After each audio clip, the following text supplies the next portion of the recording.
Hi everyone, how are you? Shushan Purim Sameach. So I passed by because I want to share with you something very interesting that I learned. I'm sorry about my voice. I'm a little hoarse. I'm after a very bad cold, but I needed to share this with you.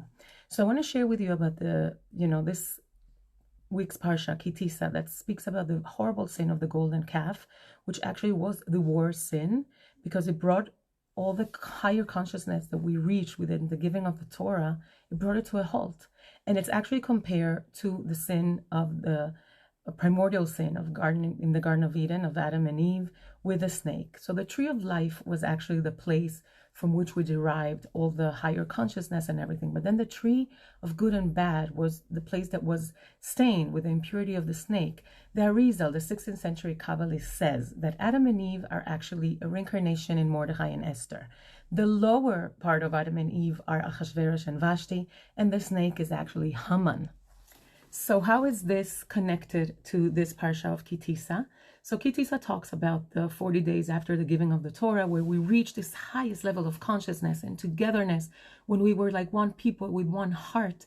That got us to such a high level.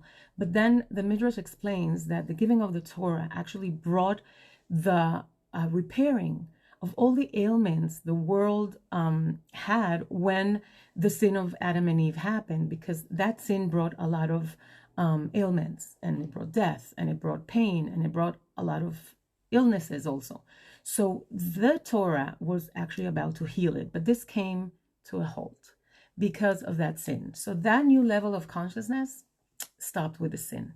King Achashverosh actually did a feast with a lot of gold. He used the garments of the Kohen, and he used a lot of gold, and that was one of the similarities of this sin.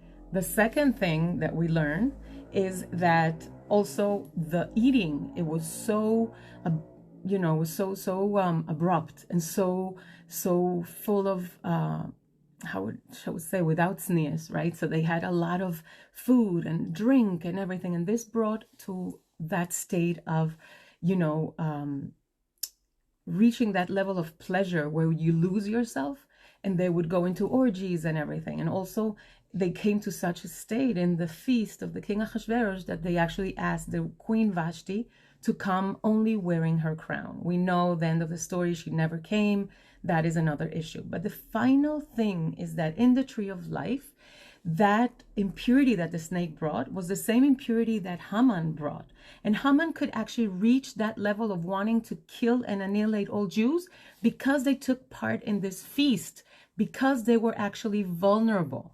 So we know that Purim has this amazing ability to connect us to the repairing, to the real tshuva, and to really take the example from those archetypes and think about it.